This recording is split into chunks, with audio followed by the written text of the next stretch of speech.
ಅಲ್ಲಿ ಕುಡಿ ಸರ್.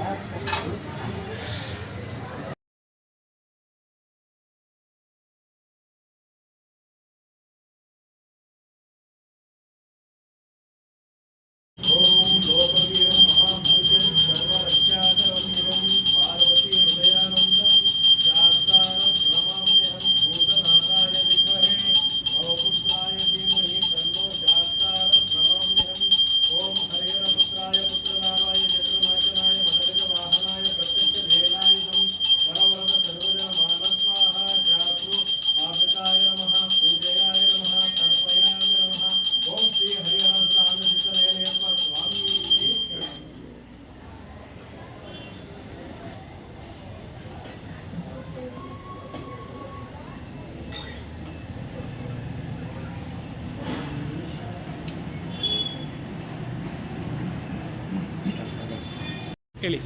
ತತ್ವಮಸಿ ಅನ್ನೋ ಅರ್ಥ ತತ್ ಅಂದರೆ ಅದು ಏನು ಅಂತ, ವಾ ಅಂದರೆ ಅದು ನಾನೇ ಅಂತ, ಹಸಿ ಅಂದರೆ ಎಲ್ಲ ಆತ್ಮ ವಸ್ತು ರೂಪದಲ್ಲಿ ಎಲ್ಲ ಆತ್ಮ ನಾನೇ ಇದ್ದೀನಿ ಅಂತ, ನಿನ್ನಲ್ಲೂ ಇದ್ದೀನಿ, ನನ್ನಲ್ಲೂ ಇದ್ದೀನಿ, ನಿನ್ನಲ್ಲೂ ನೀನು ನಾನು ಎಲ್ಲ ಒಂದೇ ಅಂತ ತತ್ವಮಸಿ ಅರ್ಥ. ಅದು ತತ್ವಮಸಿಯ ಹೇಳ್ತಕ್ಕಂಥದ್ದು ಭಗವಂತ ಎಲ್ಲದರಲ್ಲೂ ನಾನೇ ಇದ್ದೀನಿ, ವಸ್ತು ರೂಪದಲ್ಲಿ ಎಲ್ಲ ಆತ್ಮ ಜೀವ ರಾಶಿ ಜಂತುಗಳು ಎಲ್ಲ ನಾನೇ ಅಂತ ಹೇಳುತ್ತೆ. ಅಂದರೆ ಅದಕ್ಕೋಸ್ಕರ ತತ್ವಮಸಿ. Okay, thank you.